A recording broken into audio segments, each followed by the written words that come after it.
ही पहुँचने चाहिए।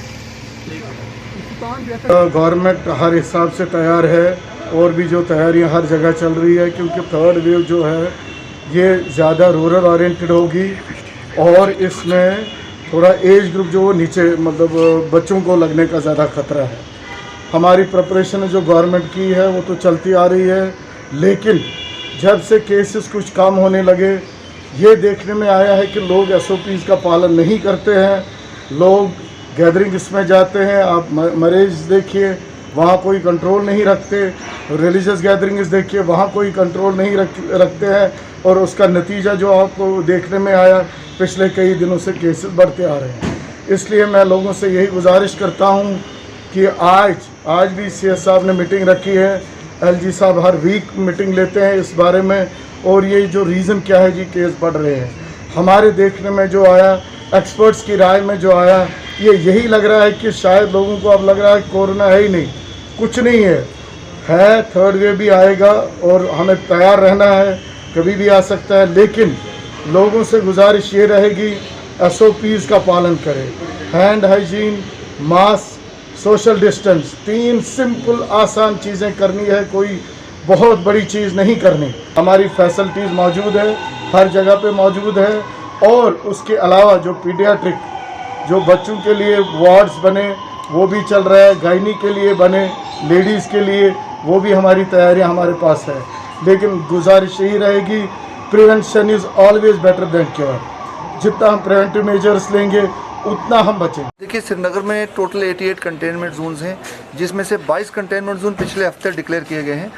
इसका कारण यह है कि कुछ दिन पहले जो कांग्रीगेशंस हुई हैं उसकी वजह से कुछ स्पेसिफिक इलाकों से ये केसेस देखे जा रहे हैं, जैसे जड़ीबल से, लाल बाज़ार से वगैरह और दीगर इलाकों से काफ़ी ज़्यादा स्प्रेड देखा गया। जहां हमारे केसेस पर डे 20 के आसपास आते थे, वहीं आज 80 के आसपास हमें केसेस देखने को मिल रहे हैं, और 55 to 60% केसेस पूरे जम्मू कश्मीर के सिर्फ ज़िला श्रीनगर से आ रहे हैं।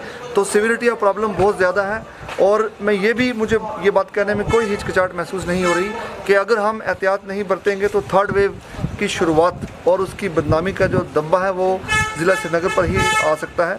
मैं सभी से गुजारिश करना चाहता हूं कि कोविड अप्रोप्रिएट बिहेवियर को फॉलो करें, मास्क पहनें, सोशल डिस्टेंसिंग की प्रैक्टिस करें, और साथ साथ वैक्सीनेशन जिन लोगों का भी नहीं हुआ है वो अपने नज़दीकी सेंटर पर जाकर या मोबाइल टीम से मिलकर अपनी वैक्सीन के जो डोज हैं वो लें, टीका लगवाएं कोविड का, और ख़ुद को भी महफूज रखें, अपनी फैमिली को और पूरे समाज को महफूज रखें। Thank you. अब चूँकि आप कह रहे हैं कि थर्ड वेव दस्तक दे रही है, तो मैं समझता हूँ कि हमारे देहाती इलाकों में अभी भी लोग वैक्सीनेशन से डरते हैं, वो वैक्सीनेशन की तरह नहीं जाते हैं, और प्रेग्नेंट औरतों को कहते हैं कि वो वैक्सीन न करें क्योंकि उनके हमल को गिरने का ख़तरा है, या फिर जो मर्द हजरात है उनसे कहते हैं कि इसमें फर्टिलिटी का भी मसला पैदा हो जाएगा। ऐसी बातें नहीं है कि हम लोग बाज़ाब्ता, मैं अक्सर पढ़ता रहता हूँ, इंटरनेट भी इसका भी मुताला करता हूँ, और जो दुनिया के बड़े बड़े जो डॉक्टर हैं उनकी राय से भी मैं वाकिफ़ हूँ, और उनका ये मानना है कि वैक्सीन ज़रूरी है। ये 2 बातें हैं, अगर आदमी अपने आप को हलाकत में खुद डालता है, मैं बार बार ये कह चुका हूँ, तो ये ख़ुदकुशी है। अगर वो दूसरे के लिए हलाकत का मूजब बनता है तो ये बहुत बड़ी बात है, ख़तरनाक बात है कि उसकी हलाकत का ज़िम्मेदार है। लिहाजा दोनों सूरतों में एहतियात की ज़रूरत है। सोशल डिस्टेंसिंग को मेंटेन किया जाए और सैनिटाइज़ कर दिया अपने हाथों को करना चाहिए, वैक्सीनेशन करना चाहिए। उसके बाद मालिक हकीकी, खालिक हकीकी से भी दुआ करनी चाहिए कि वो बचाव, ताकि हमें इस मौलिक बीमारी से निजात हासिल हो।